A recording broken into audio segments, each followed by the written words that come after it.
Now, Palestinian leaders have criticized two Israeli bills aimed at legalizing thousands of settlements and also limiting the volume of calls to prayer from mosques. A spokesman for Palestinian President Mahmoud Abbas said the two Israeli measures are going to lead to a catastrophe in the region. Also, Palestinian Foreign Minister Riyad al-Maliki said Israel tries to impose facts on the ground by legalizing its illegal actions. The settler bill would legalize units that were built on private Palestinian lands.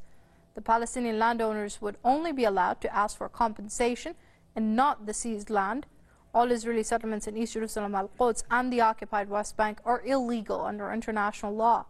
The other bill that would restrict the volume of call for prayers by mosques has been slammed as an attack on freedom of religion for Muslims.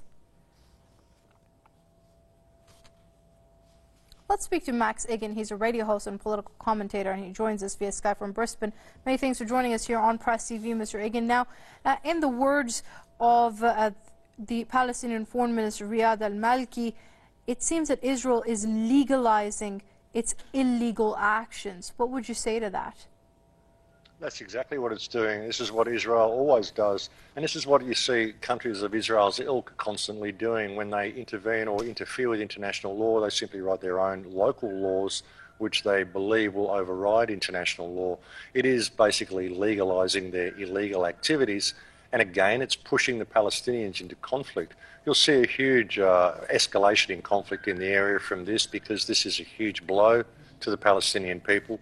And by squeezing them out of prayer and all these sorts of things, all it does is raise the tensions so Israel can say, oh my God, look how we're being attacked by the Palestinians again. And the media will, of course, play it into Israeli favour, so it looks like it's simply these pesky Palestinians constantly harassing the Israelis, when it is exactly the opposite. This is all done to squeeze the Palestinian people and to escalate the conflict in the area. Well, Mahmoud Abbas is saying that this could potentially create a catastrophe in the region. How do you see that happening? That's exactly what it's designed to do. That can be the only outcome of these actions from Israel. And this should bring the condemnation of the international community. It will be very interesting to see how the new US president reacts to this. He seems to be very fond of Israel in some of the statements that he's made, but we're hoping that he's going to really look at this and see this as the human rights catastrophe that it is. And this has the potential to really make things snowball in the area, and it really has to be reined in as quickly as possible. The world has to look at this. You know, we need to put sanctions against this nation. There's no other nation on earth that can get away with these types of actions, and it really needs to be looked at, and it needs to be assessed, and it needs to be looked at on a global stage, and this nation needs to be treated the same as other nation who would be carrying out these type of illegal activities.